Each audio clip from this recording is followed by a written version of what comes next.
Ok, então, boa tarde a todos, oficialmente. Hoje temos várias pessoas que estão vindo a primeira vez nesse estudo, ficamos muito felizes com isso. Alguns já me conhecem, né? Foram meus alunos, colegas. Né? Sejam muito bem-vindos, eu sou o Charles Boedo, quem não me conhece, sou presidente da loja teosófica Yeshua, que é uma loja que já existe há mais de 100 anos, ela foi fundada em 1911 em Porto Alegre e estava em Porto Alegre até o ano passado. Nós temos um grupo aqui em Caxias do Sul desde 2015, oficialmente. Claro que vários de nós já estudam esses assuntos há muito mais tempo, mas oficialmente filiado à Sociedade Teosófica, existe um grupo em Caxias do Sul desde 2015. E ano passado nós fomos promovidos de grupo para a loja. Recebemos a loja Yeshua de Porto Alegre, né? Haviam duas lojas em Porto Alegre anteriormente, a Dharma e Yeshua. Hoje sobrou somente a loja Dharma em Porto Alegre. E nós estamos aqui. Estamos às vésperas da fundação de mais um grupo no interior do estado. Dia 15 agora, o presidente nacional da Sociedade Teosófica vai para Capão da Canoa fundar oficialmente o GET de ano. Então, quem for passar as férias em Capão, se interessar ou região ali, né, se interessar por teosofia, certamente vai ter palestra ali, né? O Ricardo Lindemann, que é ex-presidente da Sociedade Teosófica no Brasil, sempre passa as férias ali em Capão. Sempre vai ter algumas palestras ali na primeira quinzena de janeiro, fica a dica. Para quem não conhece a Sociedade Teosófica, ela foi fundada em 1875, então tem aí quase 150 anos, por Helena Petrovna Blavatsky, Coronel Henry Olcott, William Jude e outros, mas esses três os mais expressivos, né, os fundadores, e inicialmente em Nova York, e depois ela transferiu sua sede internacional para a Índia, onde permanece até hoje na cidade de Chennai, antiga Madras, no bairro de Adyar. Então lá nosso quartel-general internacional. A Sociedade Teosófica existe em mais de 60 países e no Brasil a sede nacional é em Brasília. Ela promove o estudo de religiões comparadas, filosofia e ciência, de uma maneira não dogmática, eclética. O termo teosofia vem dos filósofos neoplatônicos de Alexandria, que fundaram a escola teosófica eclética. Alexandria, no século III, era um grande centro cultural e comercial, então tinham pessoas de várias crenças. E iniciou ali, né? Ali cunharam, ali os antigos filaleteus cunharam o termo teosofia, que significa algo como sabedoria divina ou sabedoria dos deuses, conforme a interpretação. Basicamente, nós acreditamos, claro, cada um é livre para acreditar no que quiser, né? Não há um consenso na Sociedade Teosófica, mas, de maneira geral, a literatura teosófica nos leva a crer que há um conhecimento uno disponível para a humanidade e que cada religião, filosofia ou ciência, ela apresenta um fragmento desse conhecimento. O que nós fazemos aqui é tentar buscar a essência, né, desse conhecimento, de maneira que ninguém é obrigado, hoje ninguém é obrigado a acreditar em nada do que eu vou falar, né? Até o tema hoje ele não é tão básico, né? Tem várias pessoas que estão vindo a primeira vez, mas o tema de hoje, ele, talvez para quem não esteja familiarizado, vai parecer um pouco papo de maluco, mas, enfim, vou apresentar as evidências e as referências que eu tenho, daí cada um vai definir, né, se considera pertinente ou não. Se achar que tudo que eu estou falando aqui não serve para nada, descartem, né, serviu como exercício, ao menos exercício de filosofia esotérica, então ao menos nos ajudou aí para refletir. Na abertura a gente sempre faz uma breve meditação, então vou pedir que todos sentem-se confortavelmente. A gente faz algumas respirações, cada um no seu tempo, né? Respirações profundas pelas narinas. Quando encher bem o abdômen de ar, enche bem, né? Aproveita bem a capacidade da caixa pulmonar e depois solta vagarosamente. E eu vou recitar o mantra da unidade da Annie Besant, que foi nossa segunda presidente internacional. Fiquei sabendo agora há pouco que hoje é dia de Krishna também, né? Então, bem pertinente o tema que a gente trouxe hoje. Hoje é dia do primeiro grande avatar da humanidade aí na era do Kali Yuga.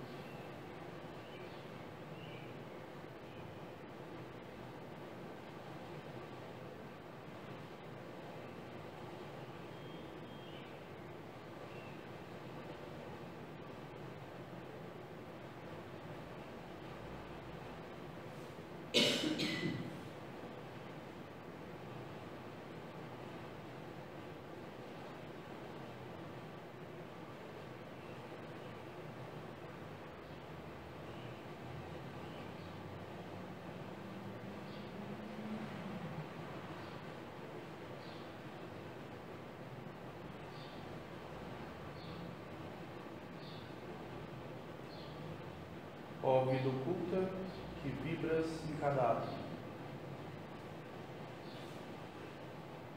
Ó luz oculta que brilhas em cada criatura.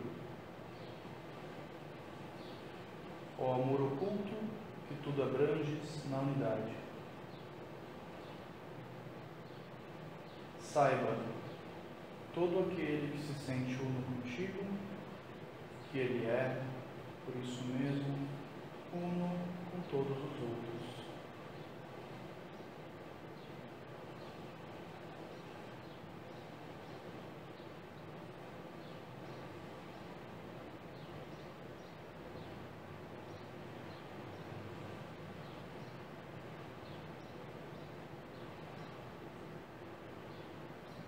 Em nome dos santos seres que regem esta sociedade e esta humanidade, damos por início ao estudo de hoje.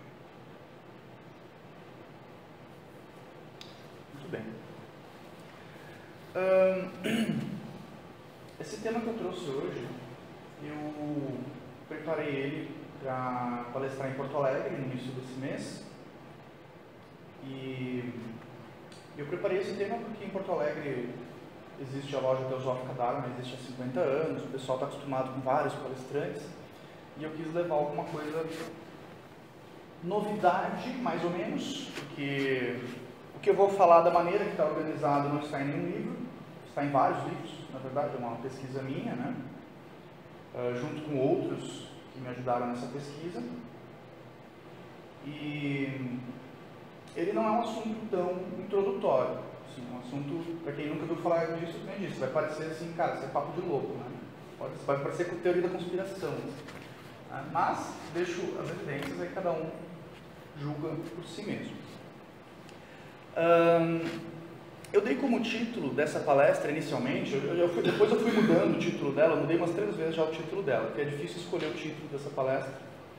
Eu tinha colocado originalmente A Grande Fraternidade dos Himalaias. O que seria essa grande fraternidade? Essa grande fraternidade, ela também é conhecida por outros nomes. O mais comum deles é a grande fraternidade branca. Por que eu não usei esse termo? Porque existe na internet e em vários livros de vários autores muita desinformação sobre esse assunto. Eu considero, inclusive, que existam mais desinformações do que informações sobre esse assunto. Na minha opinião, cada um julgue por si mesmo. Então, para não confundir com outros grupos que falam sobre isso, informações que eu julgo e muitas pessoas no movimento teosófico julgam não serem verdadeiros, eu não quis usar esse termo no título da palestra, para não confundir. Então, existem pessoas que falam sobre isso, mas eu vou trazer uma abordagem teosófica, né, que é diferente, um pouco mais criteriosa. A Sociedade Teosófica é uma instituição, como qualquer outra, não é perfeita, mas uma característica que me atraiu, que faz eu estar hoje na Sociedade Teosófica, nós somos muito criteriosos com as informações. Então, não é porque alguém disse que é verdade, não é porque eu li na internet que é verdade. Nós queremos saber quem disse e é embasado em quais evidências. Por isso que até muitas vezes nós temos informações escassas sobre alguns assuntos. Esse é um deles. Blavatsky escreveu muito pouco sobre isso. Outros autores teosóficos você encontra algumas informações perdidas aqui e ali, mas de maneira geral você não tem muita informação de maneira sistemática sobre isso. Você tem informações perdidas. O que eu trago na palestra são algumas dessas informações perdidas, tentei dar uma sequência lógica. Aí usei a minha veia de professor, né, para usar uma sequência lógica para mostrar um quadro um pouco mais completo para vocês. Essa grande fraternidade de quem se fala, e parece realmente, né, teoria da conspiração falando, seria, segundo Blavatsky e outros autores, uma fraternidade de pessoas, seres humanos excepcionais que atingiram um estado evolutivo que nós ainda não atingimos. Então a gente parte de uma questão lógica. Se pensarmos em uma ideia evolutiva, e a visão teosófica do sistema de filosofia esotérica de Blavatsky, eu costumo dizer que ele é uma mistura de darwinismo com criacionismo, né? Porque Blavatsky diz que há evolução, assim como Darwin. A única diferença é que ela diz que não é por acaso, né? Que existem inteligências maiores que a nossa que guiam essa evolução. E Blavatsky também diz que na visão teosófica não é aceito favoritismos, ou seja, os deuses, os anjos, os avatares, eles são o que são porque eles conquistaram essa condição, mas eles já foram seres como nós, semelhantes a nós. E nós também atingiremos, no nosso próprio tempo, esses estados, esses patamares evolutivos. Então, se nós pensarmos biologicamente que a nossa evolução começou como um organismo unicelular e chegamos nessa maravilha, essa complexidade, é um pensamento lógico que em algum momento nós iremos atingir algum outro patamar, algum outro estado. O que a literatura teosófica diz é algo que, depois de muita reflexão, eu percebi ser algo até meio lógico, que nós não somos o ápice da evolução humana, como tenta nos fazer acreditar o pensamento materialista. O pensamento materialista diz, não, no universo nós somos o melhor que o universo conseguiu gerar. É isso que o pensamento materialista diz. Existe tudo isso aí que tem no universo, mas só o ser humano, o ser pensante, é só o que deu. Eu até costumo dizer, né, se nós somos o melhor que a evolução, que a natureza, que o universo conseguiu produzir, não é tão surpreendente, né? Podia ter conseguido produzir alguma coisa melhor que nós. E o que Blavatsky diz é, sim, existem seres em outro patamar evolutivo, e alguns desses seres vivem neste planeta. Já foram seres humanos como nós, e hoje vivem aqui como nós, com corpos físicos, mas eles não seriam mais exatamente seres humanos, porque no conceito teosófico do estágio humano, o estágio humano ele é caracterizado, quem está mais familiarizado com esse sistema, ele é caracterizado pelo ego humano, pela formação do ego humano, que segundo o sistema de Blavatsky, ele se individualiza no final da evolução animal. Então, a gente acredita ali num sistema de evolução da mônada, né? Que ela vem no seu arco descendente, começa lá no reino mineral, vegetal, animal, e cai no reino humano, quarto estágio, e depois inicia o seu arco ascendente. Até o reino humano a gente vem por força da morra abaixo, né? Morra abaixo todo santo ajuda, né? Então a gente vem por força de um impulso evolutivo natural. Nós não precisamos fazer força, a natureza no seu próprio tempo nos traz até o reino humano. Quando chega no reino humano, que é a metade do caminho, aí nós temos que começar a fazer força, porque daí é o arco ascendente. Então esses seres, que existem vários termos para eles, eu vou apresentar aqui algumas evidências ao longo da história. Isso não é falado, não foi Blavatsky que começou a falar sobre isso. No Oriente se fala sobre isso há milhares de anos. E no Ocidente também. Eu vou trazer alguns exemplos. Esses seres, o que acontece é que eles... a questão do ego pessoal, que é a nossa evolução humana, ela é regida por algo que a gente chama de karma. Acho que a maioria daqui já ouviu falar, né, do tal do karma. Os animais, segundo o sistema teosófico, não geram karma.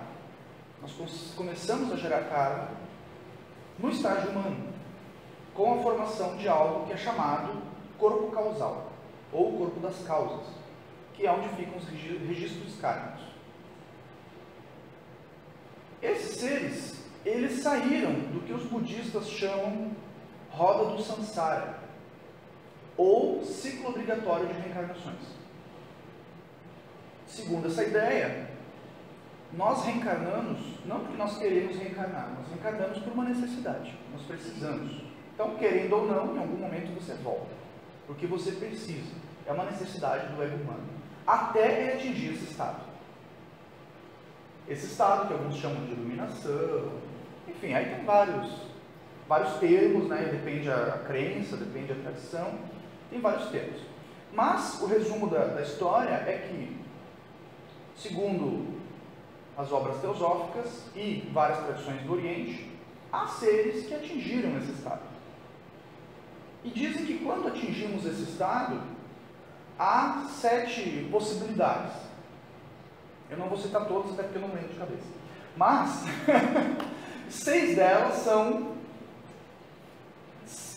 ir para outros estados de consciência, de humanidade, outros níveis de humanidade superiores a essa, que nós não sabemos nem descrever, né? Está muito longe do que a gente vive ainda. E uma das opções é retornar a reencarnar, mesmo não precisando, e essa reencarnação ela é diferente da nossa, porque eles não têm mais aquela energia que promove a reencarnação compulsória. Eles não têm mais aquilo. Então eles têm que reencarnar por força da vontade deles. Ou seja, basicamente eles criam toda a condição da reencarnação, desde o corpo, tudo, através do exercício da vontade. Ou seja, são seres em outro patamar mesmo. Né? Eles nascem em corpos humanos, mas numa outra condição muito diferente. Por isso que Blavatsky diz que a teosofia, ela não chama de sabedoria divina, ela chama de sabedoria dos deuses, porque ela considera esses seres os deuses. Não são deuses absolutos, mas comparados conosco, poderiam ser chamados de deuses, porque eles possuem uma certa onipotência e onisciência relativa. Não são oniscientes e onipotentes, mas relativa. Comparado conosco, é como se eles fossem. Eu costumo dizer que a diferença entre nós e um ser dessa magnitude, eu imagino mais ou menos tipo nós e os animais, o estado de consciência. Então, eu até costumo dizer, né, que o discípulo de um mestre de sabedoria, que na terminologia teosófica nós só chamamos de mestre esses seres, isso é importante, então nós não chamamos de mestre nenhum outra Blavatsky não é chamado de mestre, porque ela ainda tinha suas questões kármicas para resolver. Nós só chamamos de mestre na literatura teosófica seres dessa magnitude. Eu costumo dizer que a diferença de consciência é tão grande que é como se o mestre e o discípulo, Blavatsky era uma discípula de um mestre, eu imagino que o grau de consciência seja tipo nós e o nosso animal de estimação. Então, em outras palavras, eu imagino que o discípulo é tipo como se fosse o pet do mestre. E a analogia é válida, porque há um estado de evolução semelhante, nós estamos no 4º estágio, eles estão no 5º. E dizem que os animais, né, de estimação, são o último estágio, segundo a literatura teosófica, o último estágio da evolução animal, porque quando eles começam a ter contato com o ser humano, isso acelera a evolução deles.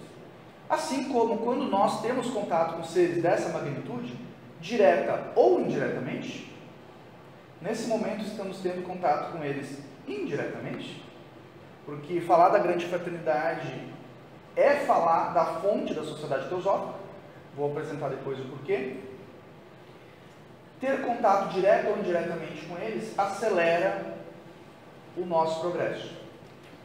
Isso é chamado na literatura de karma acelerado. Estava muito escuro. Acendi. Depois, quando for passar a slide, daí... Ah, mas dá pra assim tá melhor. Não faz tanta diferença. Senão ela tá com a minha labirintite.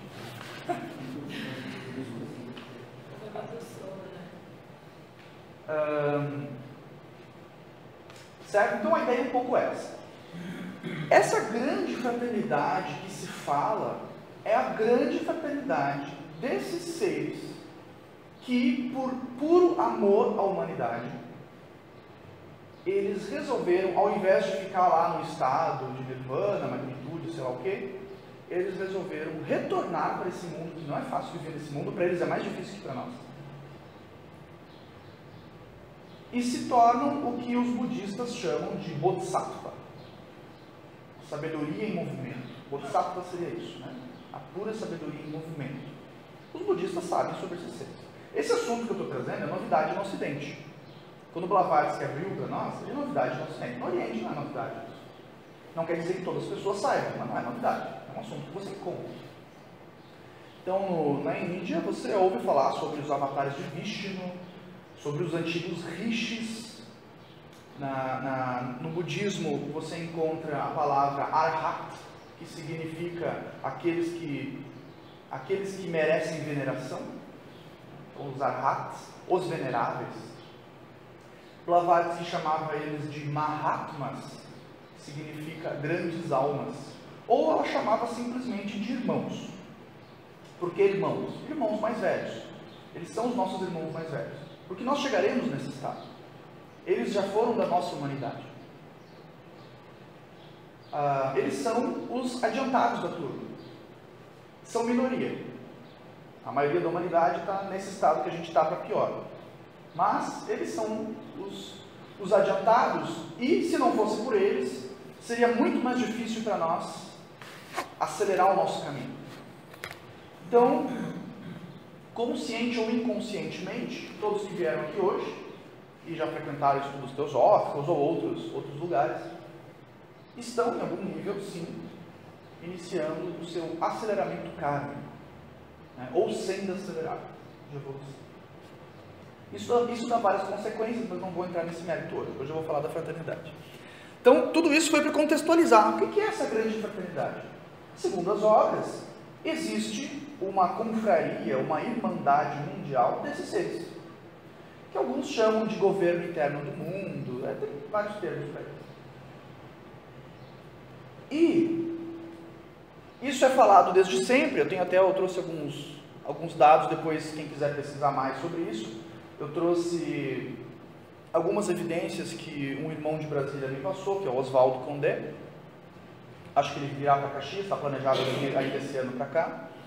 E ele me passou algumas informações da grande pesquisa dele, ele é teósofo há mais de 40 anos, sobre os mestres.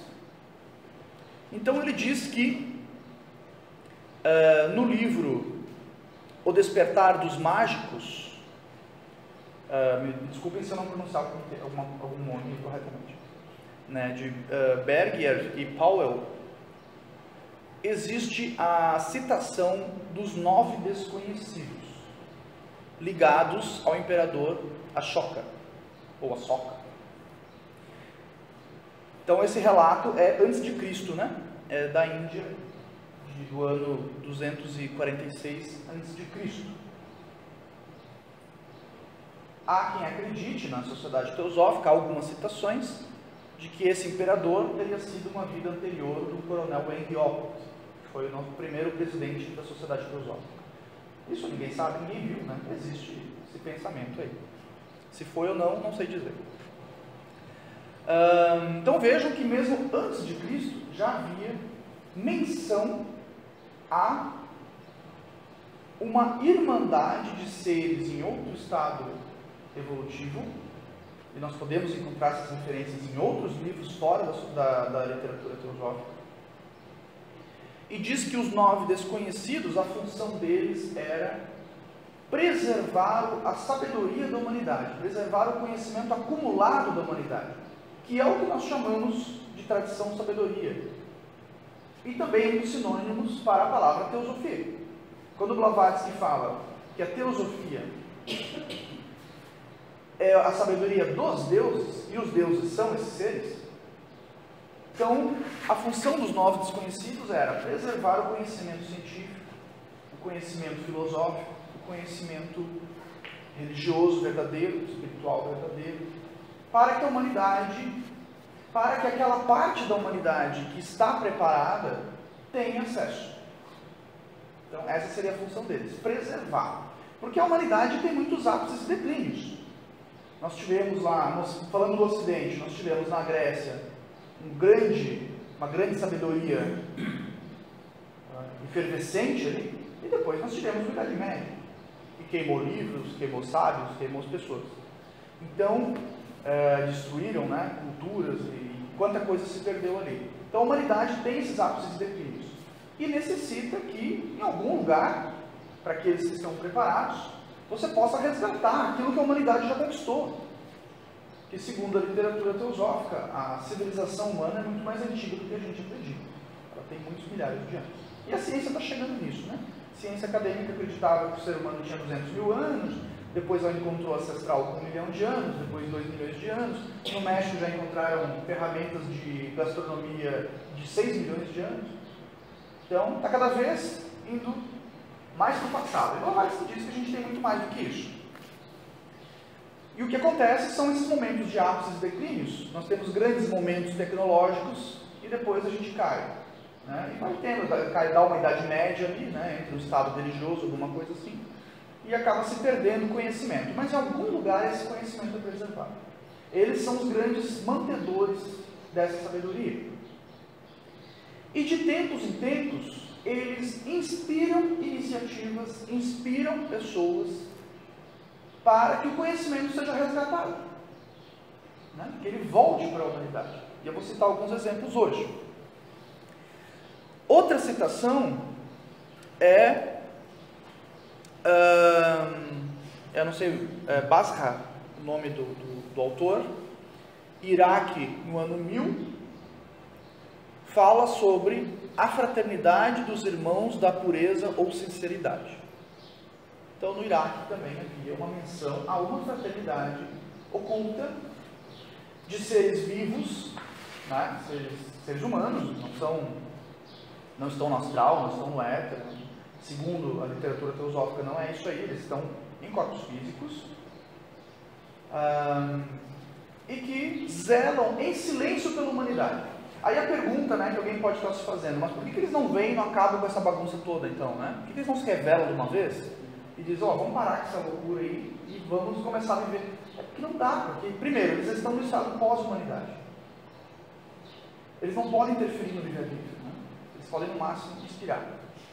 Nós estamos no estado humanidade, nós temos que resolver os nossos problemas. Porque a evolução não ocorre de outra maneira. A evolução ocorre quando nós estamos no arco ascendente. O arco ascendente nós temos que fazer. É por isso que nenhum desses mestres, embora eles são a fonte da sociedade teosófica, eles são o que a gente chama chefes internos da sociedade teosófica, nenhum deles foi presidente, nenhum deles foi tesoureiro, nenhum deles deu palestra, porque quem tem que fazer isso são os que estão ainda nesse estado humano, ainda com karma, e isso é muito bom para nós, porque isso é inclusive uma técnica de yoga, karma yoga, yogadação. Então isso acelera o nosso processo, vai resolvendo nossas questões mal resolvidas internas. Outra citação, essa palavra eu não vou saber pronunciar, os mestres de sabedoria em Ramadã, no Irã, no ano de 1048 depois de Cristo. Então vejam que há várias citações a esses seres. Blavatsky não foi a primeira. Então o que Blavatsky traz é justamente o que eu estava falando antes, que há uma tradição sabedoria das idades, chamada na Índia de Gupta Vidya, que seria algo como conhecimento secreto, ou Brahma Vidya, que significa ciência oculta ou conhecimento da vida. Nós traduzimos também como ciência oculta, que é uma ciência semelhante à ciência acadêmica. Inclusive a ciência acadêmica está dentro dela, né? Porque a ciência oculta ela abrange todas elas, ela não ignora a ciência, ela abraça a ciência também. Só que ela considera a natureza muito mais abrangente do que a visão materialista atual no Ocidente da academia científica. Diz Annie Besant que a ciência oculta e a ciência acadêmica, elas são muito parecidas, porque o método é de análise, de teste. E aqui tem os rishis, né? Tem uma imagem dos antigos rishis da Índia, são os antigos sábios da Índia, de onde vem toda a sabedoria da Índia. Agora eu vi que tá, deixa eu afastar um pouco. Esse data show tem uma parte. Então toda a sabedoria, né, os Vedas, toda aquela literatura da filosofia indiana, que é enorme. Então a gente diz que qual que é a grande diferença da sabedoria oriental e da sabedoria ocidental? Porque o mais parecido que a gente tem com isso no Ocidente é a filosofia grega. Só que a filosofia grega chegou para nós fragmentos, né? Chegaram fragmentos para nós, pedaços. Se a gente pega Parmênides, a gente tem fragmentos de um poema, não tem nem poema inteiro.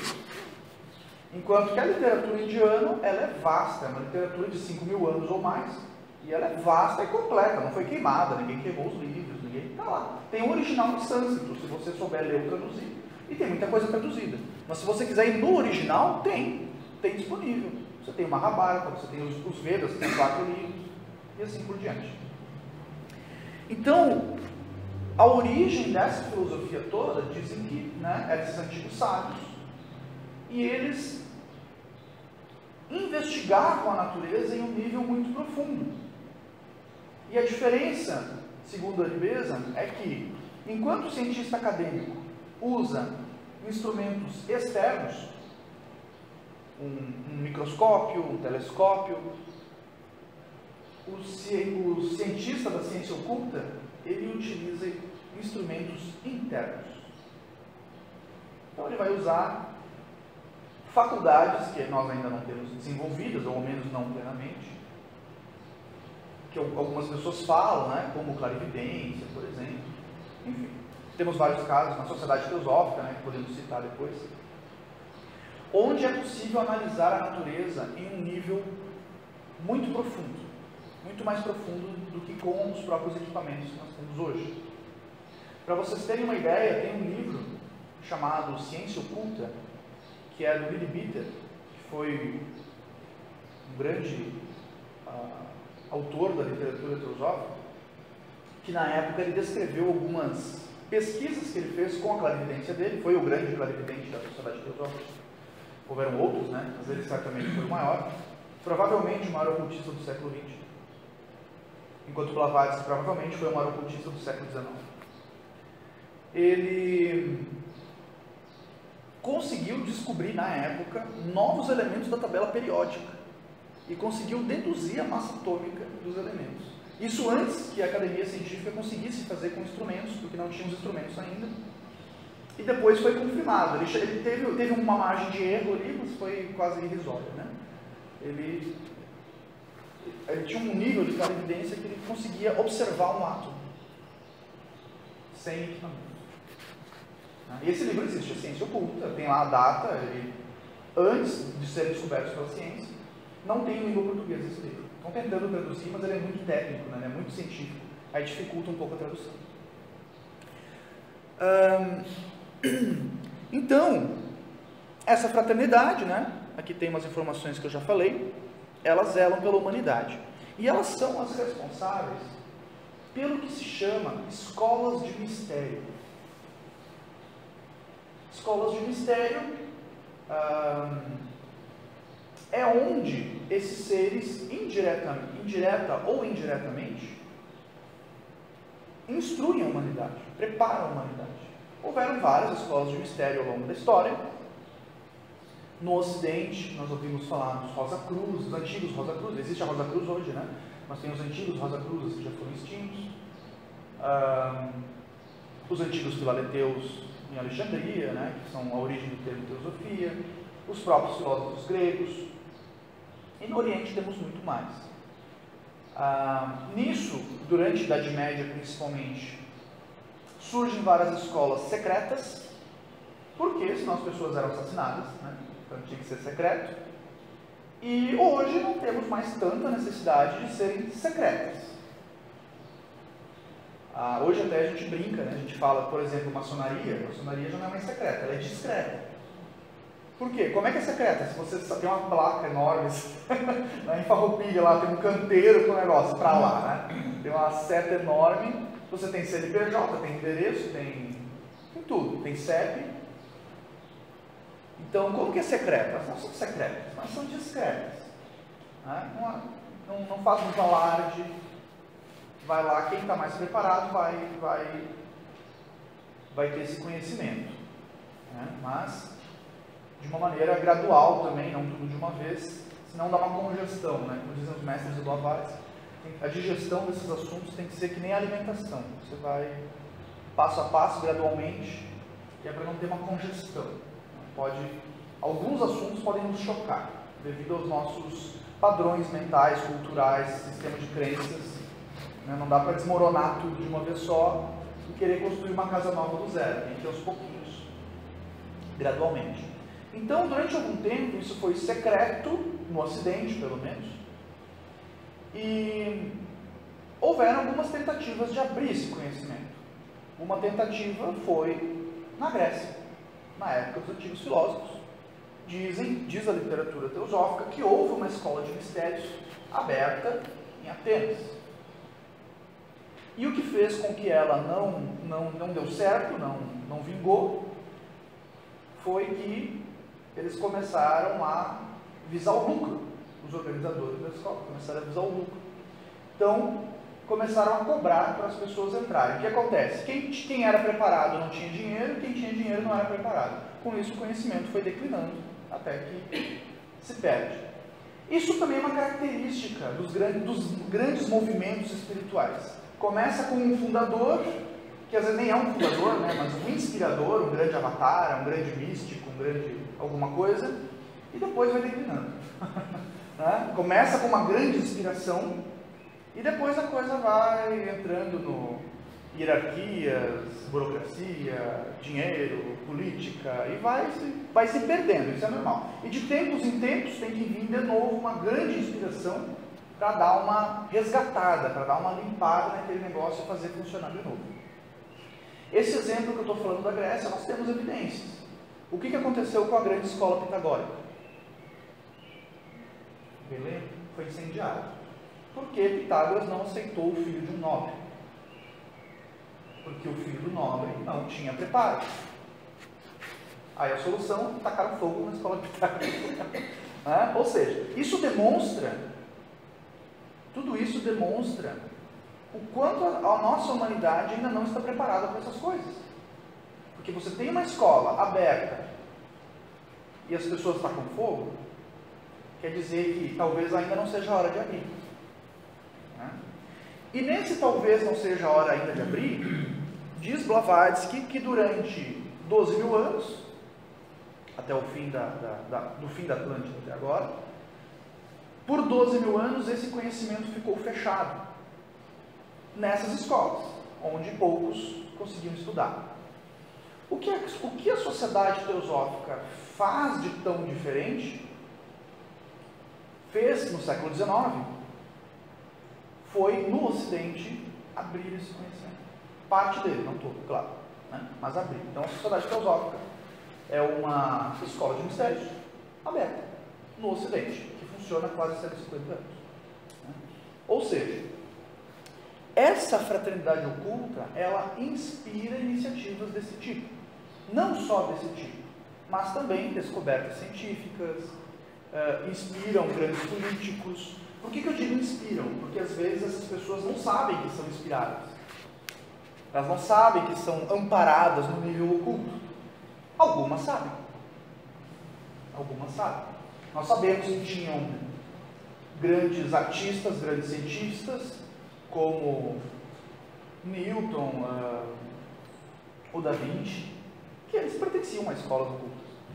Não se sabe, você vai pesquisar, eles pertenciam. Então, aquele conhecimento todo deles não veio do nada. Eles foram instruídos. Claro que eles eram grandes almas, né, e fizeram coisas que não é todo mundo que está preparado para fazer, mas eles também não fizeram do nada. Eles foram instruídos e capacitados. Mesma coisa com Blavatsky. Blavatsky fez tudo o que fez, ela foi preparada, ela morou 7 anos no Tibete. Na época que o Tibete tinha fechado. Falando em escola de mistério, eu gosto de trazer alguns exemplos práticos e atuais.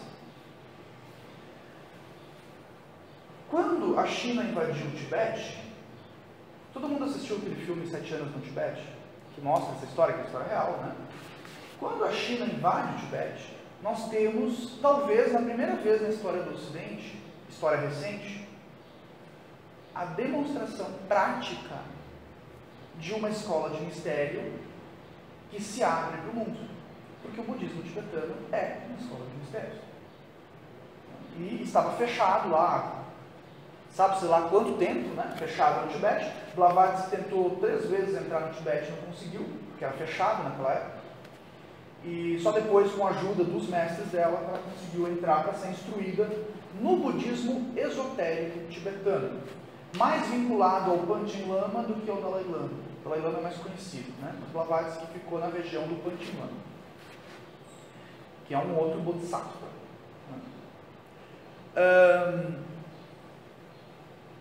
Esse trecho aqui, né, então eu coloquei ali muitos mestres da humanidade, porque segundo a literatura teosófica, todos esses grandes sábios, eles pertencem a essa grande fraternidade, direto ou indiretamente. Eles são instruídos por essa grande fraternidade, ou inspirados por essa grande fraternidade.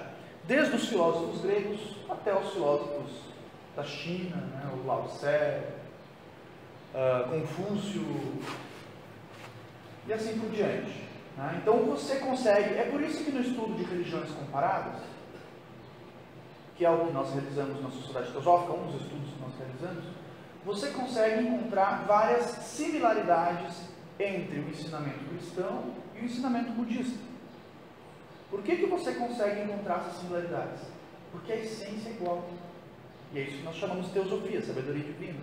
A essência do ensinamento é igual. O que muda são características culturais. O que muda é a época que esse mestre nasceu e para quem que ele tinha que falar, em que língua ele tinha que falar e o quanto ele podia revelar. Tem mais isso. Se nós pegarmos o Novo Evangelho, tem uma passagem que Jesus diz assim: para o povo eu falo em parábolas, porque eles ainda não podem conhecer a verdade. Ou seja, o conhecimento que Jesus dava para o povo não era o conhecimento que ele dava para os apóstolos, no seu ciclo interno. E hoje, nós tivemos no século passado o resgate de vários evangelhos apócrifos, vários documentos autênticos, já foram feitos datação de carbono, são mais autênticos que os próprios evangélicos canonizados pela Igreja Romana, onde nós temos instrução sobre isso, fala quais eram os seus discípulos do ciclo interno. Ou seja, havia 2 níveis de ensinamento, e para a humanidade sempre teve isso. É claro que nós temos o conhecimento espiritual por aí, muito volumoso, né? Mas geralmente ele é ensinado num caráter exotérico, externo, dogmático, simbólico, mitológico. Então você tem esse nível de conhecimento, que é o hindu, que acredita que o planeta está em cima de uma tartaruga, em cima de uma cobra, né? Que Deus criou o mundo em 7 dias, que, enfim. Então essa parte do dogma simbólica, o religioso exotérico, ele acredita ao pé da letra. Esse é um nível de instrução. Essas escolas de mistério, você vai entender o porquê daquele simbolismo, o que aquilo ali realmente quer dizer. Esse é o caráter esotérico. No planeta hoje, a grande maioria da humanidade é exotérica, é externa. Então tem coisas que se você falar para as pessoas, elas vão te chamar de louco, ou vão, sei lá. Né? Então, o que nós acreditamos, de maneira geral, é que todos esses grandes mestres falavam sobre uma mesma coisa, que é a condição do ser humano, como funciona a natureza, como funciona a nossa evolução, e qual o caminho que a gente deve mais ou menos trilhar para atingir isso. Geralmente, esses grandes mestres ensinam questões muito práticas. Por exemplo, o cristianismo nas suas origens não se chamava cristianismo, isso foi um termo posterior. Os ofitas, que eram os cristãos primitivos, eles se autodenominavam gnósticos. Muito pouco ou nada tem a ver com a gnose atual. Tem uma vertente gnóstica, né? Não tem relação com isso. É uma coisa recente de um outro guru.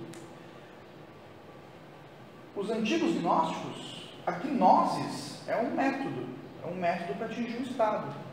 Assim como nós aqui na Sociedade Teosófica praticamos a Raja Yoga, e hoje estamos praticando a Jnana Yoga, Yoga do Conhecimento, é um método para atingir algo.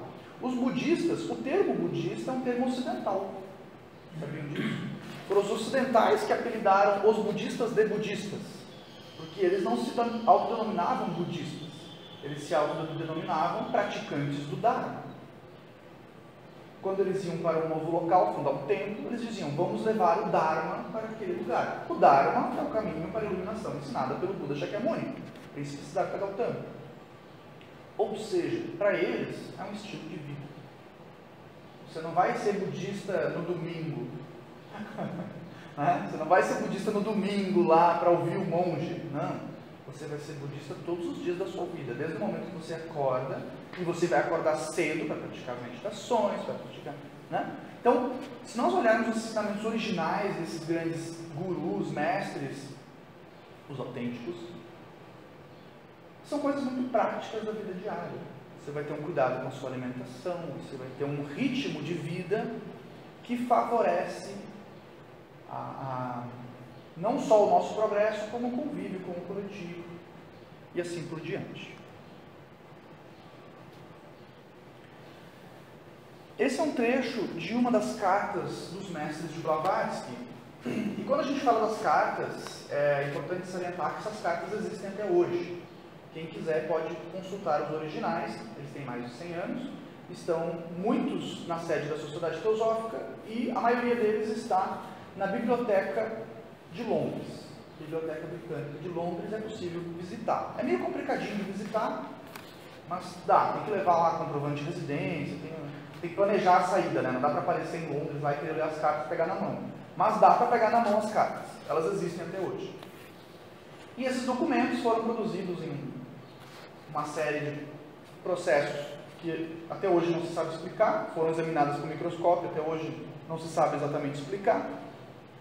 Na época, Blavatsky foi acusada de falsificar as cartas, e depois houve um relatório da Sociedade para Pesquisas Psíquicas, se retratando, pedindo desculpas para Blavatsky, 100 anos depois, porque até hoje eles não sabem dizer como foram produzidas as cartas, então eles não podem acusar ela de falsificar, se eles não podem dizer como foi falsificado. Essas cartas, a tinta, né, ela não toca nenhum dos lados do papel, ela está dentro do papel, como se a tinta tivesse sido materializada. Ela tem algumas outras características.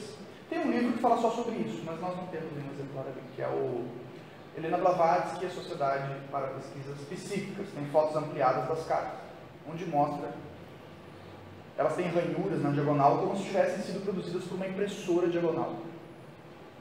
Ninguém sabe até hoje. Isso num papel que não era um papel como o nosso, era um papel chinês, né? Era tipo aquele papel que a gente pegava pãozinho quando a gente era pequeno na padaria, né? Aquele papel pardo, tipo aquele papel. Então era um papel rugoso, mas a escrita não tem nenhuma deformação, e a tinta está dentro do papel e ainda tem umas ranhuras como se tivesse sido produzido por uma impressora diagonal, que nem existe. Imagina 150 anos atrás.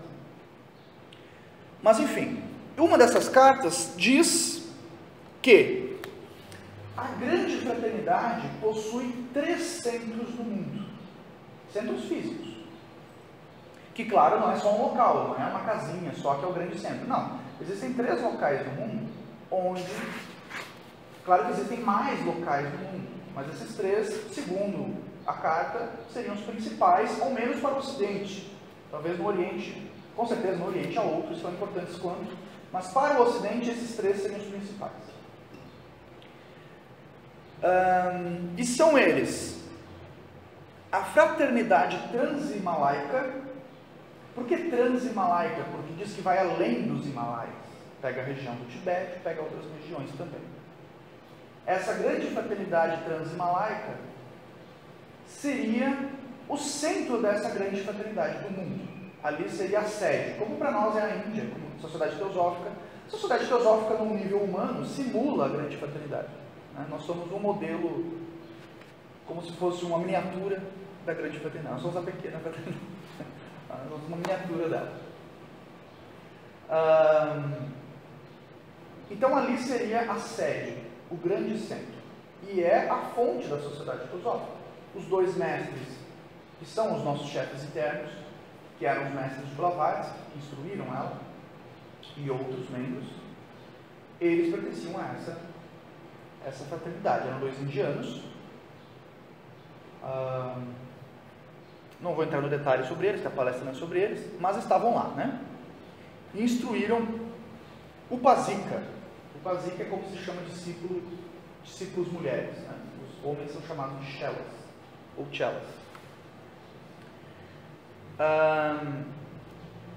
Então, uma seria a Transhimalaika.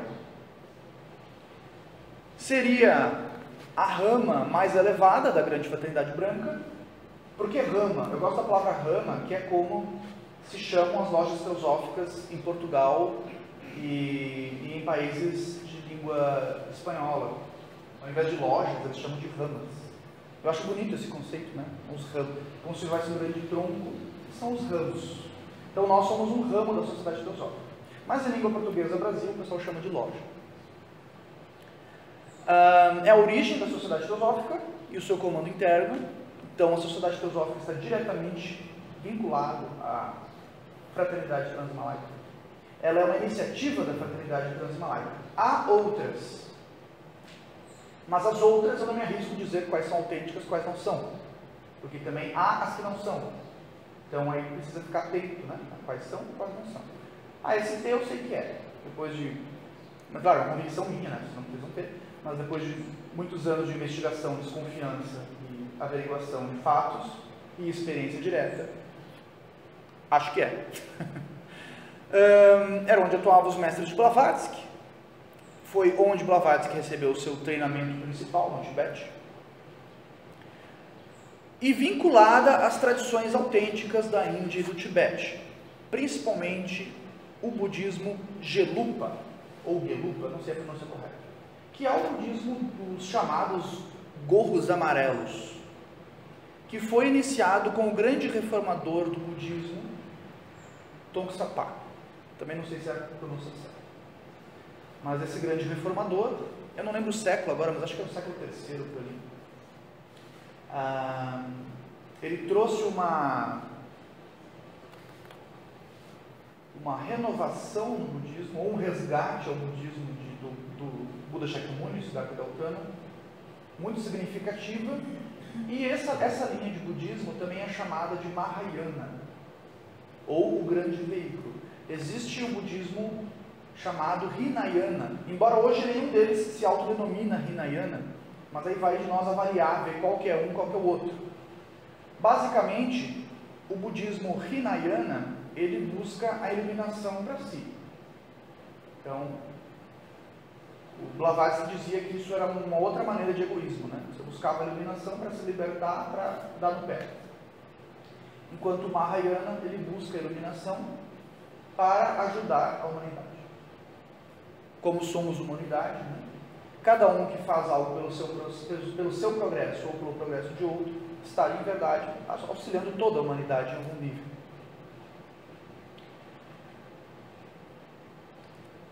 Os outros grandes centros, um fica em Luxor, no Egito, e é chamado de o Grande Observatório de Luxor. Esse Grande Observatório de Luxor, ele também tem muitas coisas curiosas, porque ele é a fonte, basicamente, de toda a nossa cultura ocidental.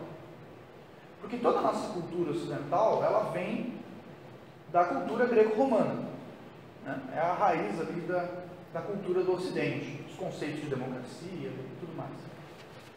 De sociedade, vem muito dos filósofos. Se nós analisarmos, todos os grandes filósofos foram para o Egito. Pitágoras foi para o Egito. Platão foi para o Egito. E mesmo Jesus, né, que há controvérsia se foi um personagem histórico ou não, mas se foi, também foi para o Egito. Exotericamente, ninguém sabe o que foi fazer, né? Esotericamente se sabe, tem livros que falam sobre isso, os evangelhos apócrifos falam sobre isso. Mas a grande pergunta, o que Jesus fez dos 12 aos 30 anos? Porque se a gente pegar os evangelhos canônicos, né, da igreja, você tem uma breve descrição da infância dele, e aos 30 anos ele começa a pregar, prega até os 33, até ser crucificado. Tá, e o que ele fez até dos 12 aos 30? Ele foi instruído, ele foi preparado. E tem lá que ele foi para o Egito também. O que tinha no Egito que todo mundo ia? O que tinha no Egito que fez Alexandre Magno ir para o Egito? Que fez Napoleão ir para o Egito? O que todos iam buscar no Egito? Será que era só turismo? Será que eles iam fazer selfie com a pirâmide? Passeio de camelos? Em outras escolas, isso é um conhecimento comum já, né? Ali eu tivemos uma vivência rápida na Rosa Cruz, eu conheci também alguns Rosa Cruzes em outras épocas da minha vida. Você sabe que as pirâmides não eram túmulos, eram escolas de mistério, grandes escolas. Eles foram lá para se instruir, e esse observatório de Luxor é o grande centro daquela sabedoria ali. Dizem que hoje esse grande centro ele está um pouco inativo, ele não tem nenhuma atividade externa visível, mas ele tem, claro, no nível oculto, atividades internas. Ele não tem nenhuma iniciativa como a Sociedade Teosófica, por exemplo, aberta. Mas é a fonte dos grandes filósofos e de toda a nossa cultura. E por isso tem também relação com o que se chama de ocultismo ocidental, que são os Rosacruzes, a própria maçonaria, né? Que também são inspiradas por mestres dessa fraternidade, as autênticas. Aí falei, até aqui eu botei, né, que houve a escola aberta lá em Atenas, mas daí não deu certo, fecharam de novo. E agora, o terceiro grande centro, que é o mais polêmico que nos diz respeito, que é a grande fraternidade do Yucatán, no México. Por que ela nos diz respeito? Porque nós vivemos no território dela. Porque essa grande fraternidade, ela não fica só em Yucatán, ela se estende por todos os Andes. Então a espiritualidade, ao menos na América, não, em toda a América, o grande comando interno é essa fraternidade, que dizem que tem os mestres mais antigos de toda a grande fraternidade branca. Dizem que eles atingiram sua iluminação ainda na época dos Atlantes, ou seja, ao menos 12 mil anos. Claro, eles vão reencarnando, né, e tal, mas já se libertaram do Sansara há pelo menos 12 mil anos. Os grandes chefes, né, dessa fraternidade. E eu demorei muito tempo para encontrar informações sobre essa fraternidade. Quase não tem literatura sobre isso. Ninguém fala sobre isso. Ninguém sabe, ninguém viu. E foi algo que, na verdade, começou com uma desconfiança.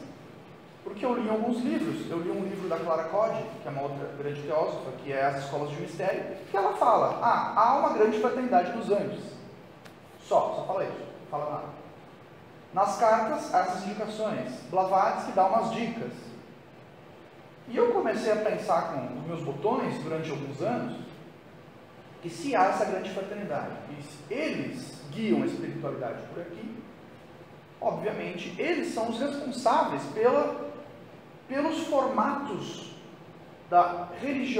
de religiosidade e espiritualidade que surgem nas Américas. Que, todo mundo que estuda religiões comparadas vai perceber que ele é muito peculiar ao resto do mundo, ele é diferente. Tem as suas características.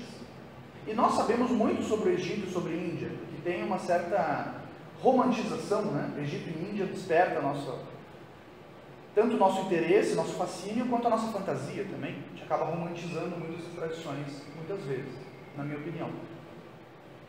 Mas sobre aqui, a gente parece não investigar muito, né? Parece que a coisa está meio sem pai e sem mãe, assim. Parece que está acontecendo, mas a gente está ignorando. Enfim, eu fiquei com essa desconfiança há muito tempo e é algo que ficou ali, né? Encontrava uma informação aqui, uma informação ali. Um dia, em uma palestra do YouTube, uma palestra teosófica, o palestrante falou dos três grandes centros e fala da fraternidade do Yucatán. Foi a primeira vez que eu ouvi falar que que era lá o grande centro, né, da fraternidade. Aí eu fui pesquisar. Também, não achei muita coisa, mas achei algumas coisas. Então eu achei um artigo da Libeza que confirma algo que eu já desconfiava.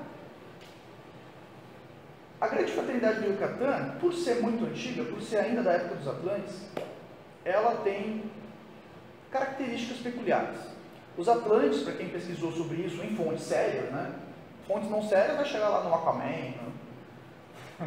Vai achar que eles moram no fundo do mar, né? Enfim. Mas em fontes sérias, teosóficas, os Atlantes eles eram grandes psíquicos. Eles tinham grande capacidade psíquica, que a nossa humanidade hoje não tem mais tanta. Mas que há remanescentes, ou melhor, descendentes dos Atlantes, principalmente nas Américas. Porque toda a civilização pré-colombiana é descendente dos Atlantes. Assim como os egípcios eram, assim como os orientais são. Por isso que eles têm tudo o olhinho puxado, meio parecido, né? Muitas vezes você vê um peruano e tu acha que é um chinês. Né? Por que eles são parecidos? Era do outro lado do mundo, né? Não tem, teoricamente não tem descendência, mas teosoficamente tem. Né? Eles descendem diretamente da grande civilização de Atlântida, que não era um país, era um continente. Então, uma grande civilização que sofreu seus cataclismas ao longo de muito tempo e foi migrando, né?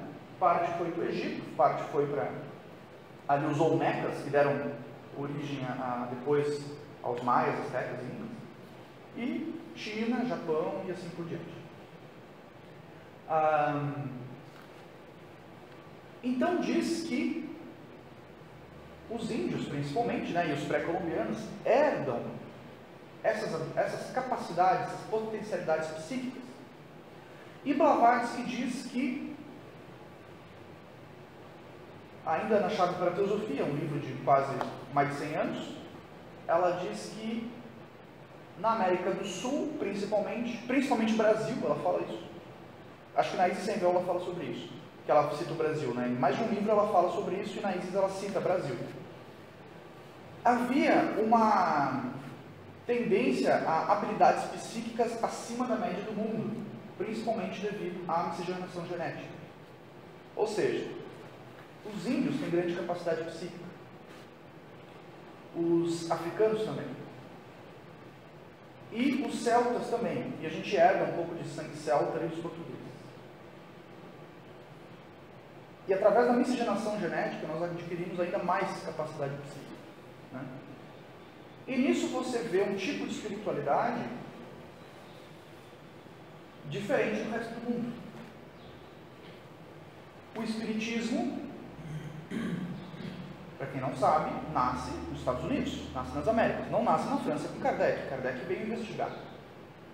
Kardec leva o espiritismo. Assim como Blavatsky, a Sociedade Teosófica também nasce nas Américas, nasce em Nova York, depois da Cambridge. E Blavatsky e o Coronel Walcott se conhecem dentro de um centro espírita, investigando os fenômenos que estavam acontecendo ali. Segundo a Libeza nesse artigo, quem rege nos níveis ocultos o espiritismo é a Fraternidade do Yucatán. Então a Fraternidade do Yucatán é para o espiritismo o que a Transhimalaika é para a Sociedade Teosófica. Esses mestres dessa fraternidade trouxeram no século XIX, mesma época da Sociedade Teosófica, um pouco antes, algumas décadas antes, trouxe uma iniciativa, uma escola de mistérios aberta, que tinha um principal objetivo: demonstrar que havia vida após a morte. Essa é a grande missão do espiritismo. Tá? E trazendo evidências físicas na época. Quem estudou o início do espiritismo norte-americano, hoje chamado de espiritualismo, ainda antes de Kardec, inclusive, haviam muitos fenômenos, materializações, mesa flutuando, né? Coisas que hoje você nem encontra. Não vai encontrar isso hoje, mas no século XIX tinha. Muito era charlatanismo também, tinha ilusionistas, né, que faziam isso. Alguns ilusionistas famosos se empenharam em desmascarar os falsos espíritas.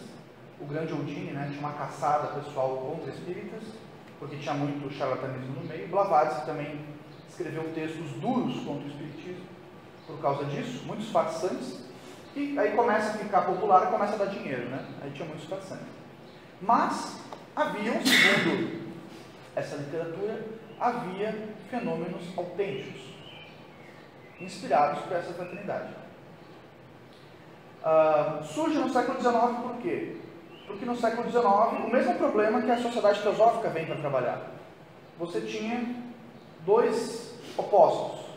De um lado, igreja dogmática, religião dogmática no Ocidente, totalmente autoritária e ou você acredita ou você vai para o inferno.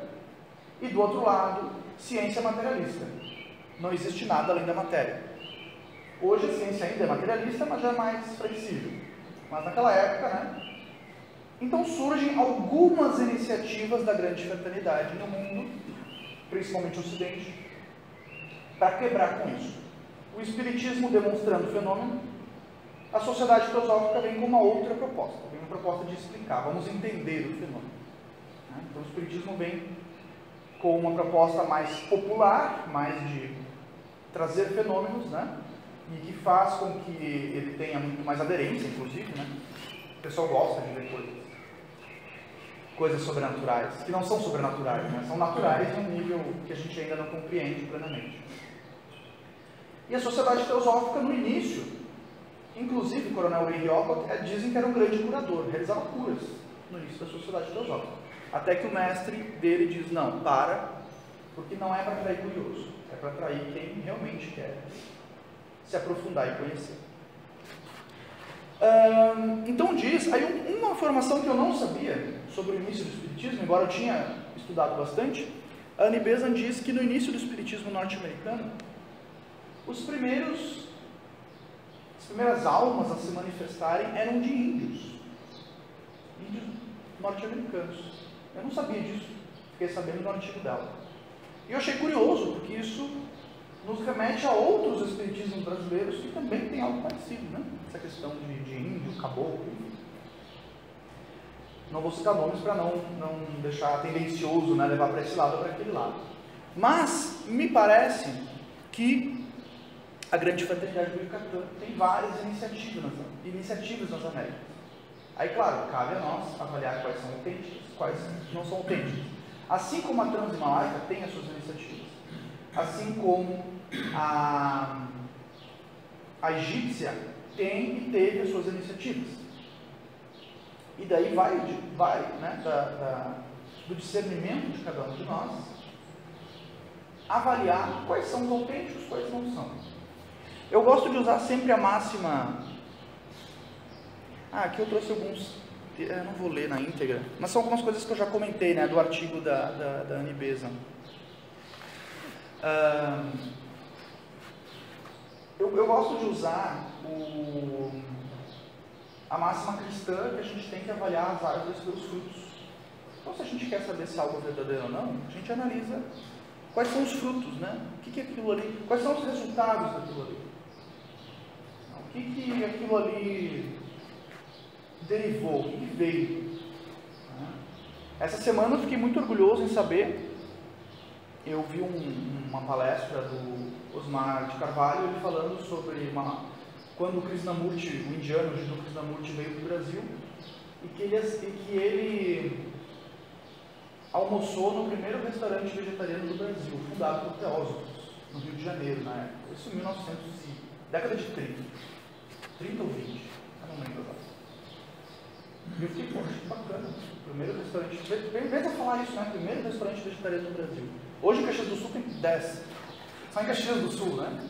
Só em Caxias do Sul. Mas você imagina, então, se ser vegetariano hoje é difícil, você imagina 100 anos atrás, que tinha um no Brasil. Você queria um restaurante vegetariano, você tinha que estar no Rio de Janeiro. Né? E só conseguiu isso porque tinha um teósofo no país, que tomaram a iniciativa. Para quem não sabe, tem o Gandhi, né, o grande libertador da Índia, como colônia da Inglaterra. Ele começou a se interessar pela tradição da Índia porque o Gandhi foi estudar na Inglaterra quando era jovem. E ele não se interessava muito pelas tradições da Índia. Ele começou porque ele frequentava um restaurante vegetariano que teósofos também frequentavam na Inglaterra. O pessoal da loja de Londres.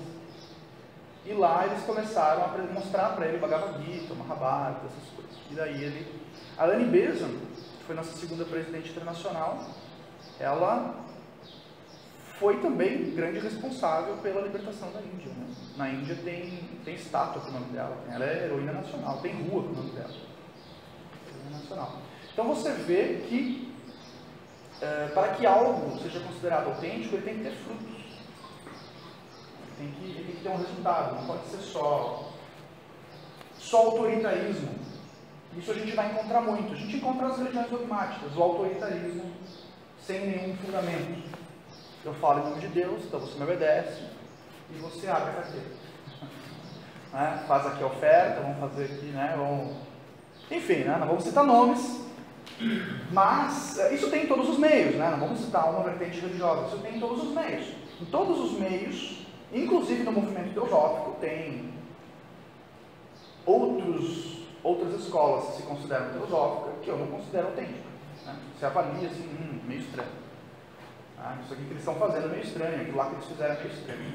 Claro que nenhuma instituição ela é imaculada, isso não existe. Porque somos todos seres humanos. Então vão ter falhas, vão ter confusões, vão ter brigas. Existe um princípio hermético que diz que quanto maior a luz, maior a sombra. Não sei se já ouviram esse princípio. E ele é muito verdadeiro. Quando a gente ilumina algo, o que tende a vir à tona é aquilo que a gente tem de pior, primeiramente. Todas as nossas coisas mal resolvidas, quando a gente recebe uma luz, digamos, numa linguagem simples, a tendência é tudo que a gente tem de mal resolvido começa a se manifestar mais intensamente. A gente ouviu relatos, né, Ezequiel, de pessoas que foram lá na sede da Sociedade Teosófica em Adyar. O Ezequiel disse que estava com medo de entrar lá, né? Falou que o pessoal não conseguiu ficar 24 horas lá dentro. E a energia lá é intensa, né? Pessoa... Enfim, cada um reage de um jeito, claro, não quer dizer que... Mas teve gente que foi lá e não, tem que sair daqui. A pessoa começa a pirar, né? Começa meio que a enlouquecer. Eu, particularmente, eu sempre já falei isso várias vezes, eu não acredito, por exemplo, no estudo teosófico solitário. Não acredito que...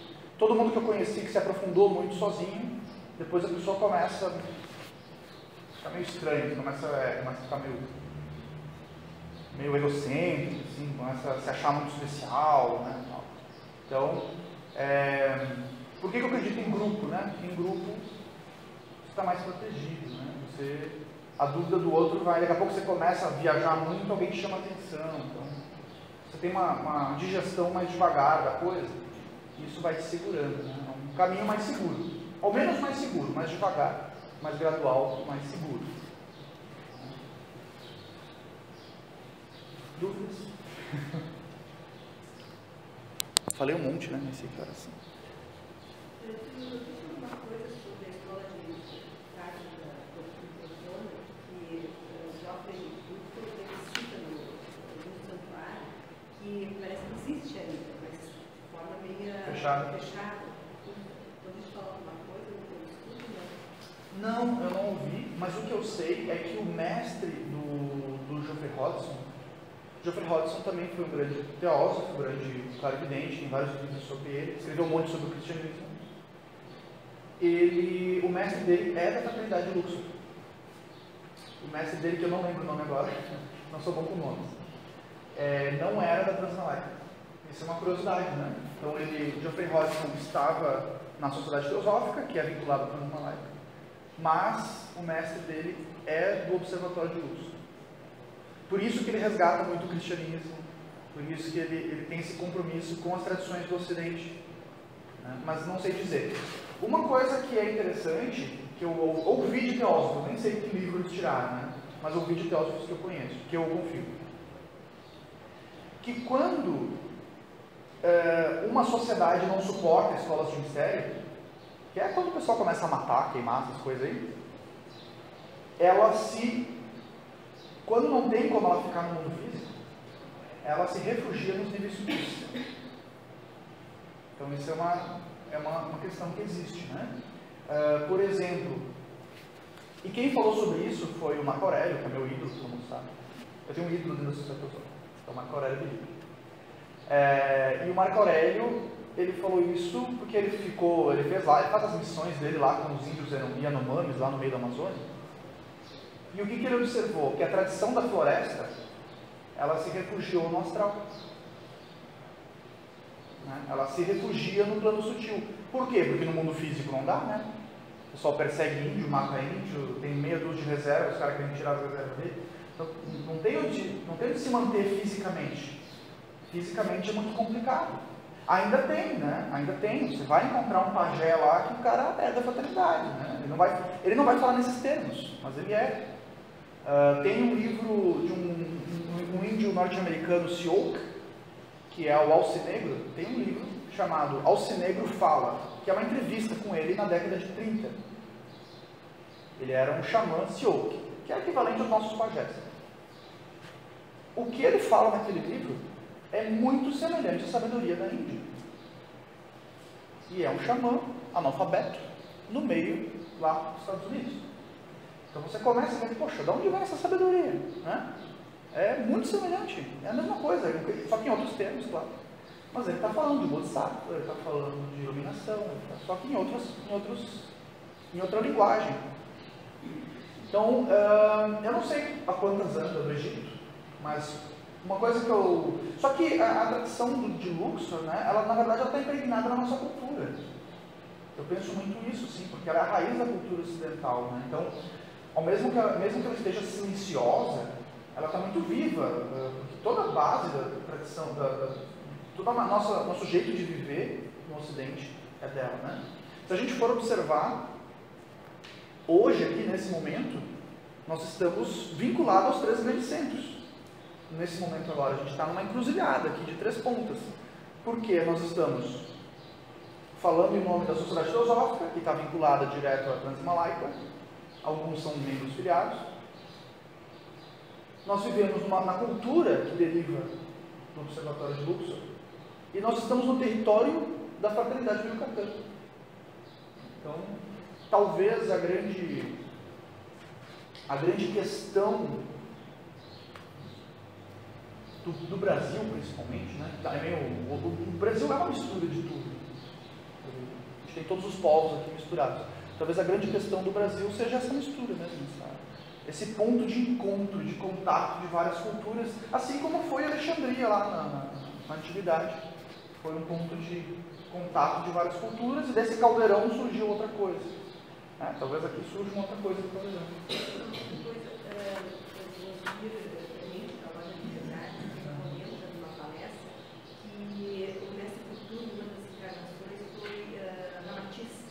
Eu ouvi falar, mas eu não sei. Não tenho certeza. Aí é bem interessante, porque o Ramatiz bem vinculado aqui na América com o próprio espiritualismo. Sim. Essas informações, a gente acredita ou não, que a gente não tem, né, como saber, mas pode fazer sentido. Tem quem diga que Blavatsky foi o próprio Tom Sapato. Porque se tu for ver o que a Sociedade Teosófica veio fazer, é a continuação do trabalho dele. É o resgate do budismo esotérico. Né? Teosofia às vezes é chamado de budismo esotérico, né? Que tem muita semelhança. Mas eu não sei dizer. Né? Não tenho essa capacidade de analisar as vidas passadas deles para saber. Se é realmente isso, é muito interessante, porque nessa cultura, lá nas comunidades do Himalaia, e Ramatiz aqui trazendo. Porque Ramatiz, na realidade, ele procura a unificação, vamos dizer assim, da filosofia oriental com ocidental. Entendeu, Ramatiz? Sim. Então é bem interessante, só que se manifestando aqui na América de outra forma, né? Em outro formato, né? Em outro formato. Diz que o mestre Kutumi, ele tem um grande interesse pelo Ocidente. Tanto que ele estudou na Inglaterra. Ele tinha um grande... Ele sabia o inglês muito bem. O mestre Kutumi é um dos 2 mestres dos Blavatsky, né? Ninguém sabe se esses são os nomes verdadeiros deles. Então, eram chamados, né? Moria e Kutumi. E Kutumi dizem que, né, tinha um grande interesse. Dizem que o maior mestre inclusive tem uma palestra da Isis sobre isso, com vários fatos históricos do personagem. Por isso que é interessante, né, a gente ir no nível teosófico de investigação, que a gente encontra fatos históricos, diários de pessoas que falam sobre isso. Dizem que o maior mestre do Ocidente é o príncipe Rákóczi, né? Que é o chamado Saint-Germain. Tem uma palestra da Isis que traz um monte de relatos dele ao longo da história, não como um ser espiritual, pessoa física mesmo, viveu, né? E ele é o grande chefe da maçonaria, e também da ciência acadêmica. A ciência acadêmica, ela tem muita cara de Saint-Germain, uma coisa bem científica. A grande fraternidade também está vinculada à ciência.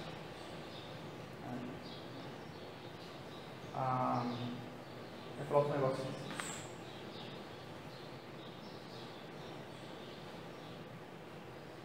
Ela falou no ouvido da outra vez: liga pra Ana Rec. Chama a ambulância aí, esse cara tá maluco, cara. Falou muito. Lembrando que nada disso que eu falei, são obrigados a acreditar, né? É óbvio que eu tenho a minha convicção devido às minhas investigações que eu fiz, particulares, trouxe algumas evidências para vocês. Mas, primeira vez que eu vi falar desses assuntos, eu também achava que, achava que o Blavatsky fumava alguma coisa muito pesada. Mas depois você começa a analisar, que nessa questão de Atlântida, né? Eu confesso que eu fico até... Quando eu falo, eu evito falar Atlântida nas palestras. Eu evito falar a palavra, sabe? Porque eu sei que... já lembra do Aquaman, sei lá, alguma coisa assim. Já parece uma coisa muito louca, né? Muito louca. Já pensam que era um pessoal que vivia embaixo da água. Vivia embaixo da água, Isso, Já vem um monte de coisa.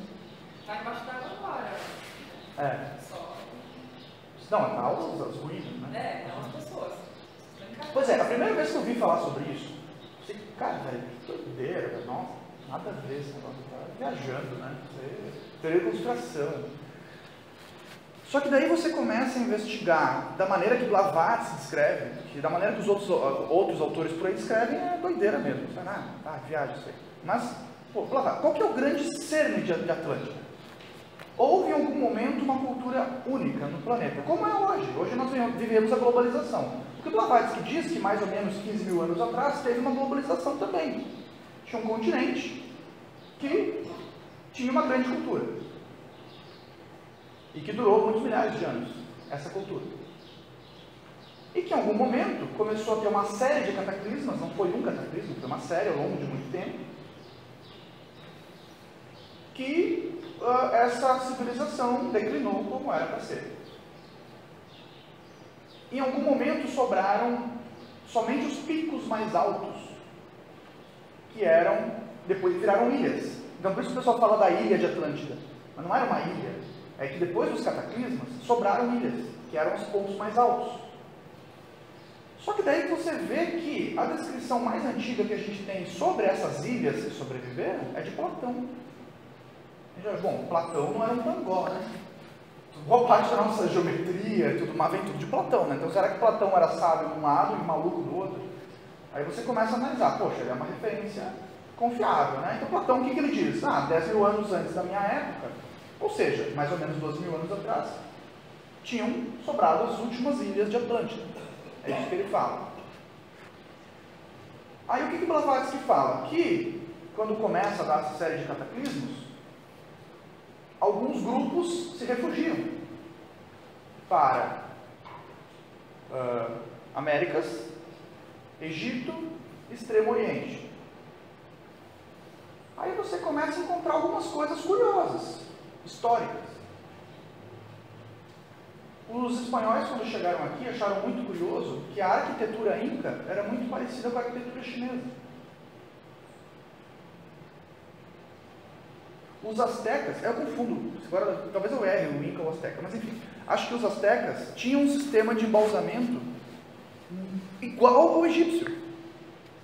Ou seja, você começa a ver evidências de que eles talvez realmente, em um momento remoto, derivam de uma cultura comum. Esse é o grande cerne de Atlântida, entendeu? Não é para acreditar no Aquaman, ou alguma coisa do tipo. É só assim, a humanidade vive em ápices e declínios. A gente vê isso na história conhecida. A gente teve lá a sabedoria da Grécia e depois a Idade Média.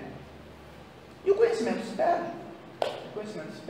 E o que ela diz é, a humanidade já foi grande no passado e deu algumas coisas aí, né? Teve cataclismas, guerras e mais outras coisas. E com o tempo esse conhecimento se perdeu. Mas você encontra evidência, se você estudar a fundo as antigas tradições, as antigas civilizações, você encontra pontos em comum que, opa, aqui parece que realmente tinha alguma coisa similar. Inclusive tem um livro espírita que é o Os Lados da Capela, que explica exatamente isso.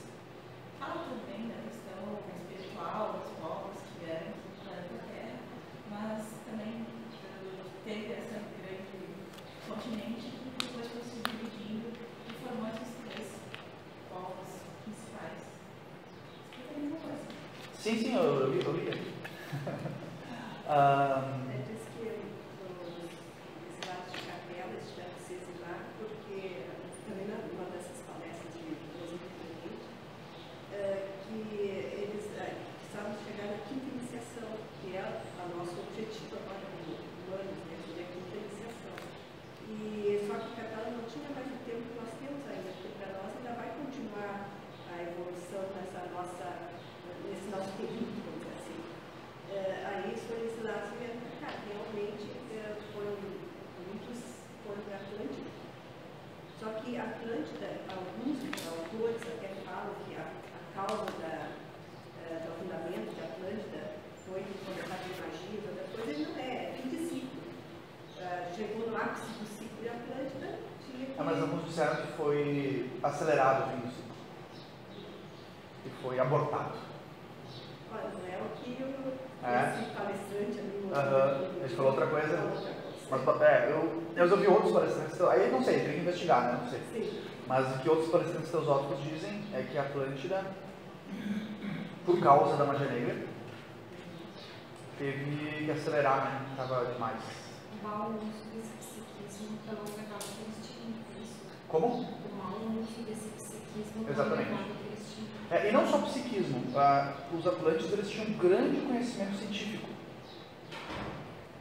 Por exemplo, aí, claro, né, vai de crença de cada um, mas tem, por exemplo, tem aquelas pessoas que acreditam que, né, os deuses eram astronautas, né? Lembram do documentário? Isso, exatamente. Porque a gente tem um monte de referências arqueológicas a naves. Sim. Para Blavatsky que não, é que nós, humanidade, no passado, dominamos o espaço. É o que Blavatsky disse. E, de certa maneira, faz sentido, né? Se hoje a gente consegue, porque na época a gente não conseguia. Biologicamente é o mesmo ser humano. Só o que precisa é conhecimento cultural, que a cultura se perde. A nossa capacidade como ser humano hoje e 50 mil anos atrás é a mesma. Porque para a evolução, 50 mil anos não é nada. Você não muda nada em 50 mil anos, biologicamente. Ou seja, se hoje a gente consegue mandar uma sonda para Marte, quer dizer que em 50 mil anos nós tínhamos essa capacidade também. Então, o que ela diz, o problema dos Atlantes não era só o psiquismo, era também as questões... Eles tentaram mudar o clima da Terra, inclinaram o eixo da Terra, aí veio uma era do gelo, enfim, deu vários problemas, né? Tiveram vários problemas. Mas diz que a matéria do planeta era menos densa, também propiciava mais resultados de coisas psíquicas, mais rápidos, resultados mais rápidos. Então tinha coisas que eu nem vou citar agora, porque são meio, assim, para quem está vindo a primeira vez, são meio pesadas, mas se persistirem no estudo teosófico, em outro momento eu falo. Mas tinha coisas bem assim, uau, sério, você vai fazer isso, velho? Tem uns livros do Blavatsky que ela descreve, né? Tem umas coisas do planeta, assim, gente, quem for pesquisar a fundo isso, tem coisas no planeta ainda pesada acontecendo, assim, matéria de feitiçaria, sabe, coisa assim. Tem coisa até no Brasil, né, mas a África tem bastante coisa, Haiti, né, enfim, você vê, tem coisas assim, físicas, né, materializações, coisas, enfim, mas tem coisas até piores aí que os Atlantes, descrevem os Atlantes, tem quem lê a Isis Sem Véu, nas notas de rodapé, Blavatsky descreve um negócio, assim, porque Blavatsky viajou o mundo inteiro, né, e viajou em busca dessas coisas, então, viajou para conhecer essas coisas, né? Chegou até a se envolver com o voodoo haitiano na época lá e tal. E ela descreve uns negócios lá, sério que você faz isso, velho? Um negócio barra pesado, assim, barra pesada, né? E aí tu imagina, se dizem que os Atlantes faziam disso para pior, né? Pô, realmente... E daí vem uma questão também, aí já aprofundando um pouco, né? Mas...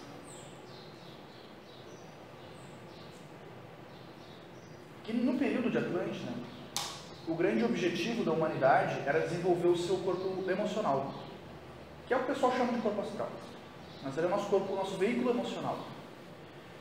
E alguns dizem, aí não sei qual, né? Acho que o Arthur Paulo fala sobre isso nos livros dele. E acho que ele se baseia no livre-arbítrio ele se baseia no livre-arbítrio e na nudez. Que como foi abortado, não completou o desenvolvimento do nosso emocional. E agora, nesse período, nossa tarefa é desenvolver o mental. Por isso a nossa ciência, por isso a gente tem que desenvolver bem o mental. Só que o nosso emocional não foi bem desenvolvido. E esse é um dos grandes problemas da humanidade nesse problema. Porque a grande maioria de nós está com o emocional, não está pleno, né? Não está completo. E o grande drama da humanidade hoje seria isso, que o pessoal está... Se você discordar de mim, eu te dou uma facada, né? O pessoal é meio reativo, muito descontrolado. Né? Dizem que essa é uma possível causa.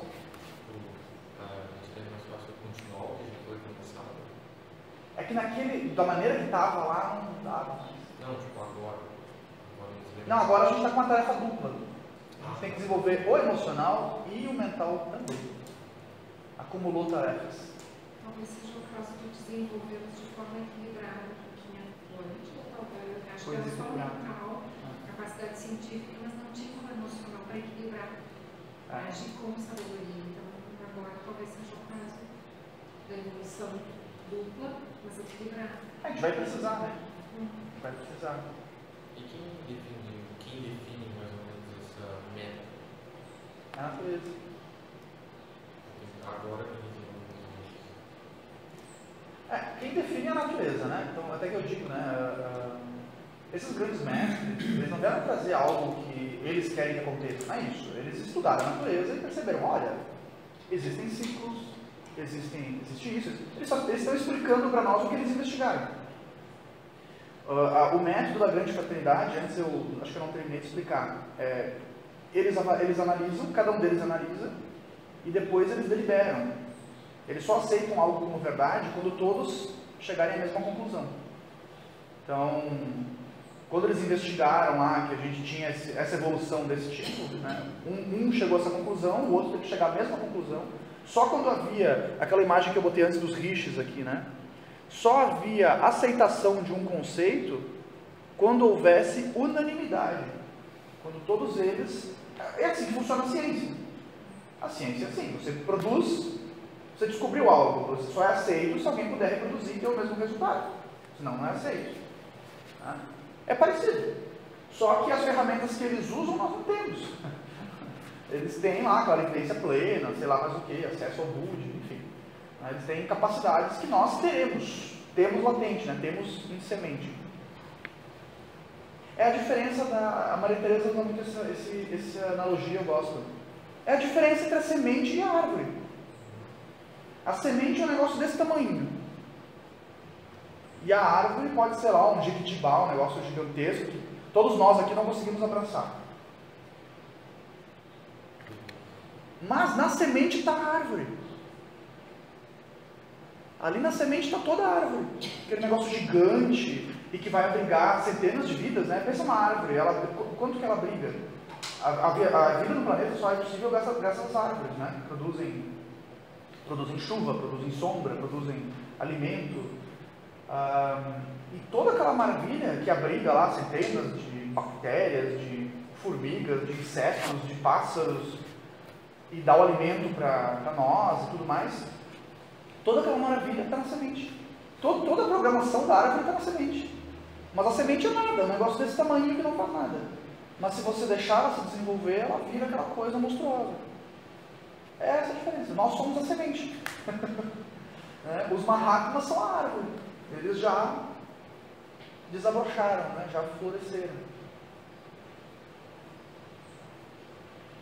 Por isso que a gente diz que nós, faculdades latentes. Latentes são dormentes. Nós temos toda essa capacidade que os grandes mestres, Budas têm, mas latente. O que nós estamos discutindo é como desabrochar da melhor maneira, com menos ruído, com menos sofrimento, com menos prejuízo. Porque a gente sabe também, a gente, que eu digo o meio teosófico, a gente sabe que se acelerar esse negócio também é ruim, se acelerar da maneira errada. Né? Então a gente tem relatos de pessoas recentes que aceleram da maneira errada e se dão mal. Né? Tem prejuízos físicos, psíquicos, morte, tem várias questões.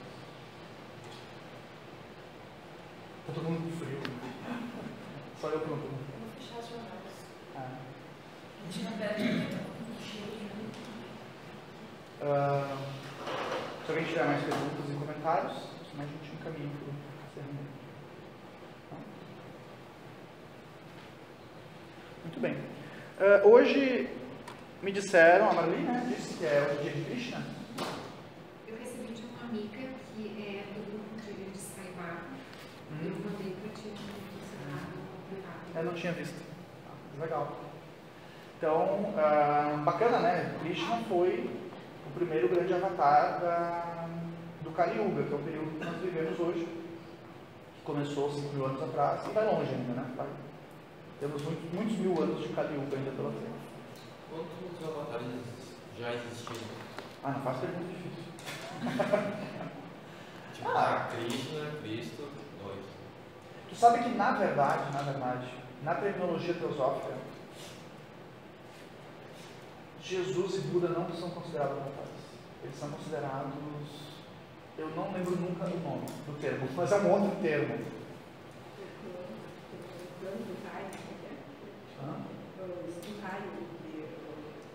Não, tem um outro termo, sabe por quê?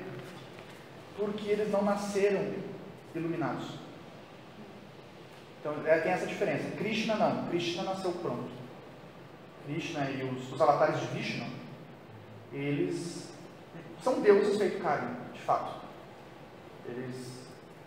Né? O Buda Shakyamuni não, ele estava quase, mas não estava.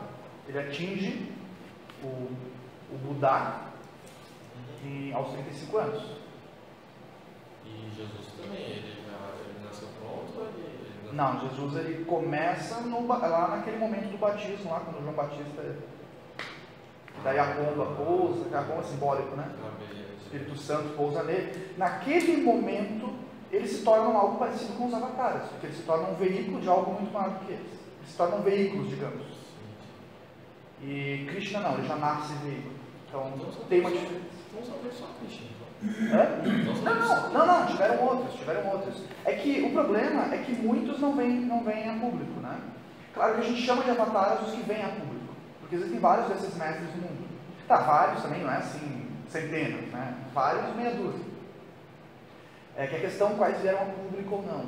Tem alguns que poucos vêm a público. A maioria trabalha discreto. Eles nem conseguem, né? Diz que o Kutubi uma vez foi ajudar Blavatsky, que Blavatsky estava em apuros lá acho que era em Londres, sei lá onde ela estava. E quando ele chegou na cidade, diz que a carga psíquica da cidade ele não suportou, né? Era demais para ele. Porque dizem que eles têm, os veículos deles são muito sutis, né? Então, eles são muito sensíveis. Por isso que quando eles vêm a público, eles não vivem muito, geralmente. Não conseguem. Tirando o Buda Shakyamuni. O Buda Shakyamuni viveu um monte, né? Morreu com 80 anos. O Siddhartha. O Siddhartha viveu pra caramba. Mas geralmente eles não conseguem viver muito. E quando conseguem, nem matam ele.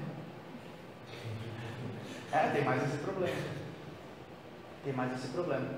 E tem só para finalizar, né, uma coisa que eu ouvi numa palestra do Ricardo Lindemann, que ele diz assim, tem um texto uma carta dos mestres, que um dos mestres diz assim, feliz, é meio confuso, feliz daquele que ajuda a mão que ajuda muitas mãos. Meio confuso, né? Mas feliz daquele que ajuda a mão que ajuda muitas mãos. Qual é a mão que ajuda muitas mãos? É a mão desses grandes seres. Porque o que eles fazem beneficia o macro. Nós ainda não conseguimos beneficiar o macro, mas nós podemos ajudar esse cara no trabalho dele. Então, feliz da mão que ajuda um desses grandes seres, ou direto ou indiretamente. O que a gente está fazendo com esse estudo é exatamente isso. E daí o Ricardo diz uma coisa, né? Que o contrário também é válido. Porque diz que quem ajuda a causa de um desses grandes seres, do formato que for, há um karma positivo desproporcional. E quem atrapalha também. Há um karma negativo desproporcional. Aí o Ricardo disse um negócio que eu cheguei a me arrepiar quando eu ouvi. Cada vez que eu falo, eu me arrepio também. Porque ele fala que dos avataras, ou seres que podem ser considerados avatares, não é normal eles serem assassinados. Só teve, que a gente conhece, só teve um assassinato.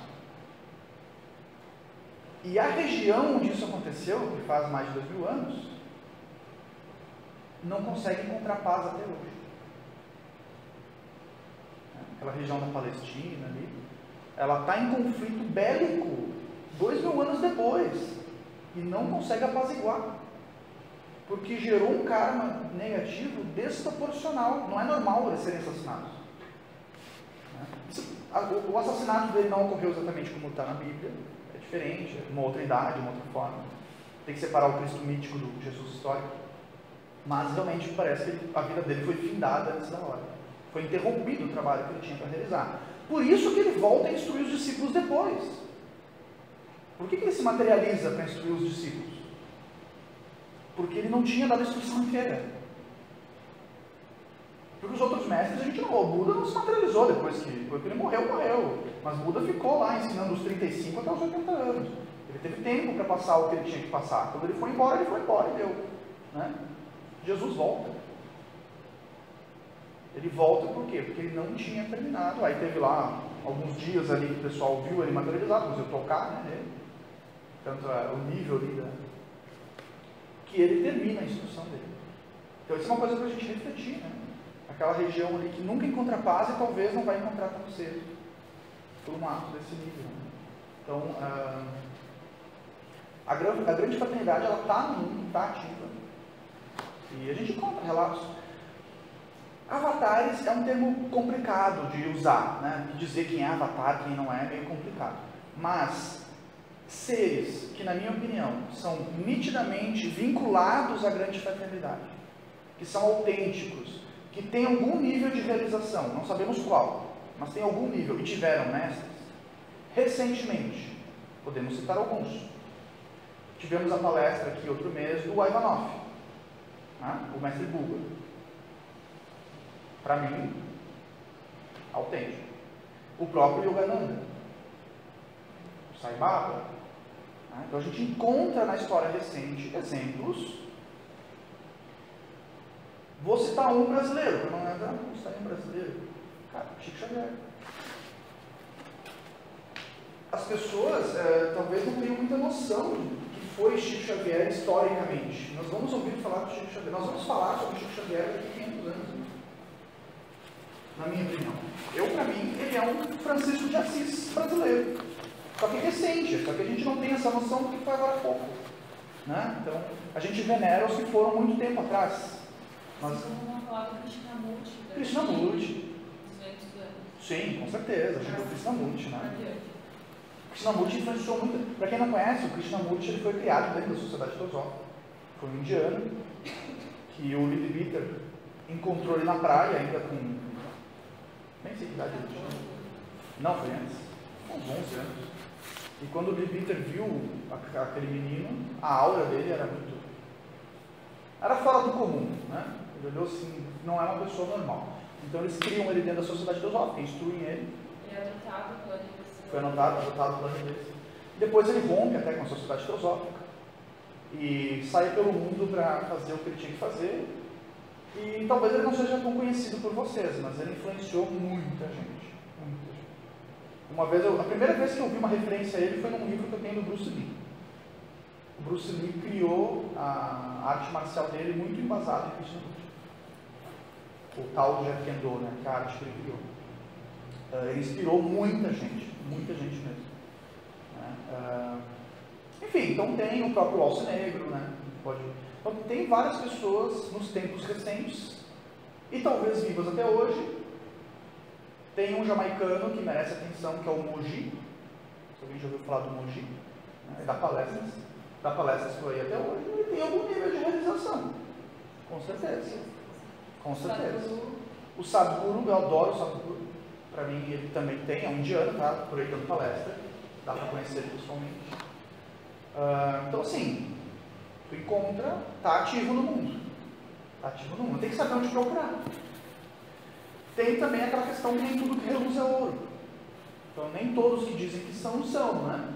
Geralmente quem é não disse, quem diz não é. Então tem que cuidar muito isso, a questão de idolatria, né? Então, se tu vê um guru que ele quer muito ser idolatrado, quer muito receber ofertas, aí você desconfia, né? Daí é meio estranho.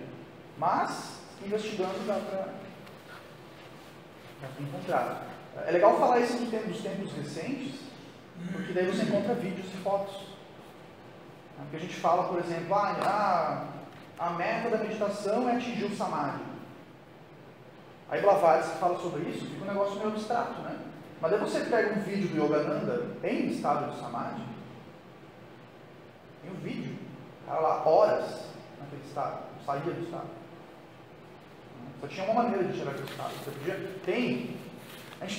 gente, tem uma capa de um disco, de uma banda, agora não lembro qual, que tem um fato histórico que aconteceu no século passado, do monge que tacou fogo nele mesmo. Vocês viram? Vocês lembram disso? É um fato histórico chocante, né? Um protesto lá, o cara parou lá os discípulos ao redor, ele taca gasolina e taca fogo nele mesmo e fica meditando durante todo o processo. Então, assim, que nível de controle essa pessoa tinha dela mesma? Você encontra monges ali no Extremo Oriente, que o cara vai meditar na neve, com pouca roupa, às vezes sem roupa, e você larga uma toalha molhada nas costas dele e a toalha seca. Então, você encontra relatos de coisas extraordinárias até hoje, recente. E se você perguntar para eles te ensinam como desenvolver. Né? Você vai, como é que você consegue isso, monge? Aí ele diz, olha, você faz o seguinte, de manhã você acorda. Só que vai demorar, não é do dia para a noite. Para falar num termo mais científico, procura o Ken Wilber. Ken Wilber tem experimentos científicos que ele faz, ele é um ocidental, um escritor, que ele bota eletrodos na mente dele e ele muda de faixas da mente, ele consegue controlar a mente, ele consegue entrar no estado alfa, em outros estados da mente, e ele prova isso com equipamentos. O Wilber consegue. Está vivo até hoje, está escrevendo livros até hoje. Né? Então não são só monges também. Então, tem bastante coisa para nós procurar. Muito bem, fazer um encerramento. Então, hoje é dia de Krishna. Acho que vale a pena, né? Quem quiser mentalizar a sua figura. O grande flautista, né?